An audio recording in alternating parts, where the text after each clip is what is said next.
नयनाची वारी। मग या अभंगातनं माऊली महावैष्णव आपल्याला किंवा स्वतःची आवड सिद्ध करून सांगतात। खरं तर आपण जर या मृत्यूलोकातील संपूर्ण मानवी जीवनाचा आपण जर विचार करू गेलो किंवा भगवान परमात्म्याने निर्माण केलेल्या या संपूर्ण सृष्टीमध्ये आपण त्यांचा जर विचार केला तर अनंत प्रकारचे सजीव हे आपलं जीवन जगतायत बरं का। सर्वसाधारणपणे सजीव हे अनंत आहेत, आपण यांची कल्पनाही करू शकणार नाही। आपल्या कल्पनेच्या पलीकडे या मृत्यूलोकामध्ये नाना प्रकारचे सजीव हे आपलं जीवन जगतायत। आपण सगळ्या सजीवांचा जर एकच विचार केला तर प्रत्येक जीवाच्या ठिकाणी, प्रत्येक सजीवाच्या ठिकाणी आपल्याला आवड बघायला मिळेल। प्रत्येकाच्या ठिकाणी आवड वेगळी आहे। अगदी व्यवहाराच्या भाषेमध्ये सांगायचं ठरलं, जे मला आवडेल ते तुम्हाला आवडेलच म्हणून सांगता येत नाही, किंवा जे तुम्हाला आवडेल ते मला आवडेल म्हणून सांगता येणार नाही। मृत्यूलोकामध्ये प्रत्येकाची आवड भिन्न भिन्न विषयाची मांडलेली आहे। अगदी व्यवहाराचं अजून एखादं उदाहरण सांगायचं ठरलं तर समजा एकाच गावचे लोक एकाच बसमध्ये बसले आणि एकाच गावच्या बाजारपेठेमध्ये उतरले तर सगळेच जण सारखा माल घेतील का? नाही। असं बोललं जातं की ज्याची आवड जशी असेल ना त्याचं दुकान मात्र तसं असतं बरं का। प्रत्येकाची आवड ही आपल्याला भिन्न भिन्न विषयाची आवड आपल्याला बघायला मिळेल। प्रत्येकाच्या जीवनामध्ये प्रत्येकाची आवड मात्र प्रत्येकाची आवड आपल्याला वेगळी बघायला मिळेल। प्रत्येक जीवनामध्ये प्रत्येकाची आवड वेगळी आहे। आपण कुणाचा विचार करा, अगदी कुणाचा विचार करा, ज्याची आवड ज्या पद्धतीची असेल त्याच पद्धतीचा माणूस त्याच्या संगतीमध्ये राहत असतो। प्रत्येकाची आवड आपल्याला भिन्न भिन्न विषयाची बघायला मिळेल। आवडी निवडीचा जर विचार मांडायचा ठरला तर अगदी थोडक्यात आपल्या समोर मांडतो। चला, धन सर्वांनाच आवडेल असं मात्र नाही। धनाच्या बाबतीत विरक्तांच्या अनंत कथा आलेल्या आहेत बघा। धनाच्या बाबतीत अनंत जळोजी मुळोजी पंढरपुरामध्ये राहणारे देवाचे भक्त, धन आवडलं नाही, धनाचा त्याग केलेला आहे। किंवा जगद्गुरु तुकोबरायांना छत्रपती शिवाजी महाराजांनी पाठवलेला नजराणा महाराजांनी तो काय केला माहिती, परत पाठवून दिलाय। देवट्या छत्री घोडे हे तो बऱ्यात ना पडे। म्हणजे धनाच्या बाबतीत आवड नाही, आसक्ती नाही। राका वंका बंका यांची उदाहरणे तर प्रसिद्धच आहे। चला, धन सर्वांनाच आवडेल असं मात्र नाही, मान सर्वांनाच आवडेल असं मात्र नाही। जगद्गुरु तुकोबरायांनी एका ठिकाणी धन आणि मान हे अतिशय घातक सांगितले बरं का। तुकोबराय बोलतात, तुका म्हणे धन भाग्या शाश्वत जाण, किंवा मान लोकमानव म्हणा समान मानणे आणि एकांती राहणे विठूसाठी। विरक्तांनी कधी त्या मानाची अपेक्षा केली नाही हो। कुणी जर जगद्गुरु तुकोबरायांची स्तुती करायला लागलं तर महाराजांनी वर्णन करावं, नका माझी स्तुती करू संत जनी, होईल या वचनी अभिमान, भारे भवन दिन उतरवे पार, दुरावती दूर तुमचे पाय। म्हणजे धन सर्वांनाच आवडेल असं मात्र नाही, मान सर्वांनाच आवडेल असं मात्र नाही। प्रत्येकाची आवड ही वेगवेगळ्या पद्धतीची आपल्याला बघायला मिळेल। चला, पुढे सांगायचं बोलायचं ठरलं तर स्त्रीच्या बाबतीत जर विचार केला, स्त्री तत्व हे सर्वांच्याच आवडीचं असू शकतं असं मात्र नाही। समर्थ रामदास स्वामींचं उदाहरण घ्या ना आपल्या डोळ्यासमोर। समर्थ रामदास स्वामी बौल्यावर चढले, लग्न मंडपामध्ये उभे राहिले, अंतरपाठ धरण्यात आला आणि त्या ब्राह्मण काकांनी काय केलं माहितीये का, मंगल अष्टकाला सुरुवात केली। मंगल अष्टक म्हणायला लागले, पण ते काय करायचे माहितीये का, प्रत्येक मंगल अष्टक म्हणत असताना शेवटी एक महत्वाचा शब्द वापरायचे, काय, वधूवर्यो शिवलग्न शिवम भवतु सावधान। सावधान सावधान शब्द पुन्हा पुन्हा स्वामीजींनी ऐकला हो।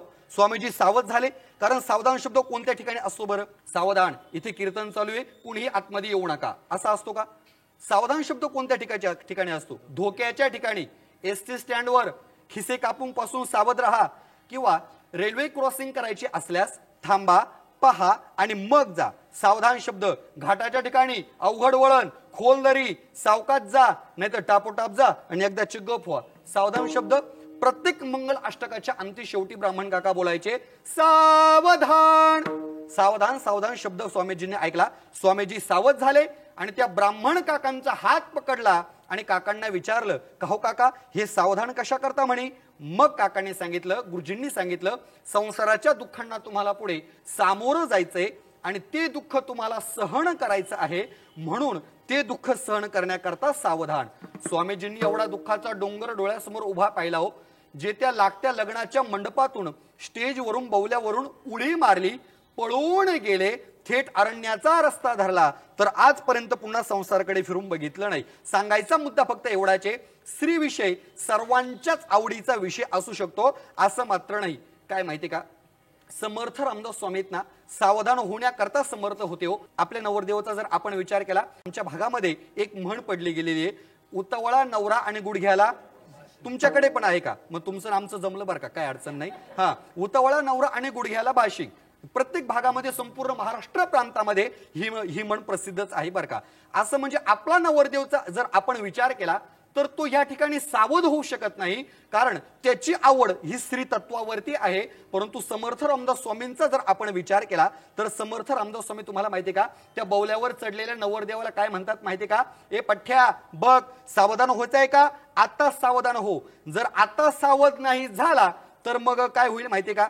हा, मग सगळ्याच गोष्टी बंद होतील. मग आरतीचं ताटच घ्यायचं, आरतीचं ताट घ्यायचं, मग आरतीच करायची. एक आरती सांगितली जाते, ती काय भजनी मालिकेमध्ये नाही बरं का, ती मनाची आरती आहे. जय देवी जय माझी बायको, तू जे जे सांगल ते मी ऐको. याच्याही पुढे तर असं बोललेलं आहे, मी तुझा भोप्या आणि तू माझी जगदंबान चालू द्या. मला सांगायचा मुद्दा काय, आपला नवरदेव त्या ठिकाणी सावध होऊ शकत नाही हो, पण समर्थ रामदास स्वामींची आवड मात्र भिन्न विषयाची आहे, त्यामुळे त्या ठिकाणी ते सावध झाले. महाभारतातला प्रसंग सांगायचा ठरला तर भीष्माचार्यांना आपल्या आईनं आग्रह केलाय हो, मीच तुला प्रतिज्ञा करायला भाग पाडलं आणि मीच सत्यवती माता तुला आज्ञा करते की आता आपला कुरवंशित खंडित होण्याची वेळ आलेली आहे. आता तरी स्त्रीचा स्वीकार कर. स्त्रीचा स्वीकार केला नाही.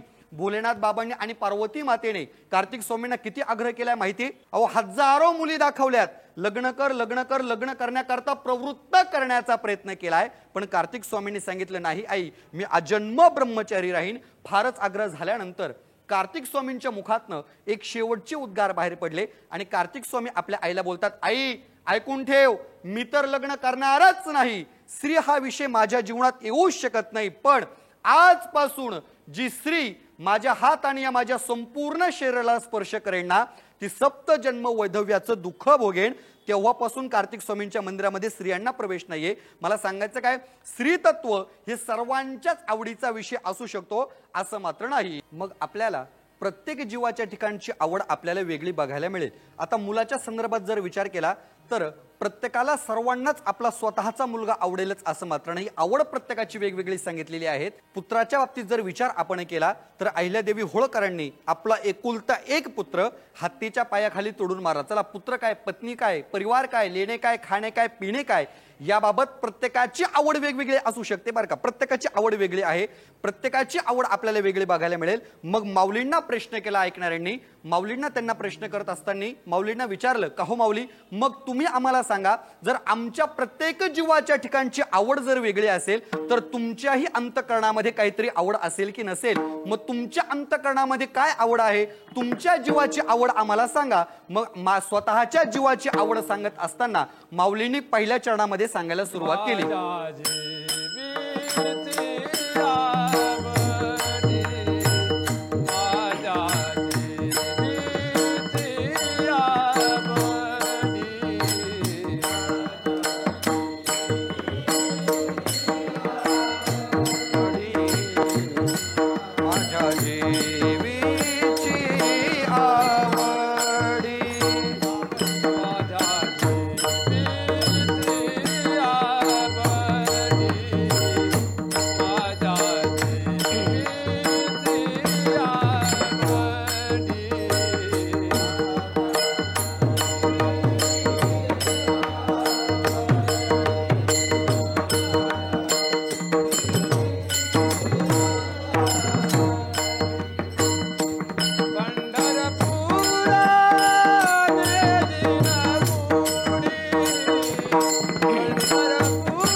कीर्तनाची वारी.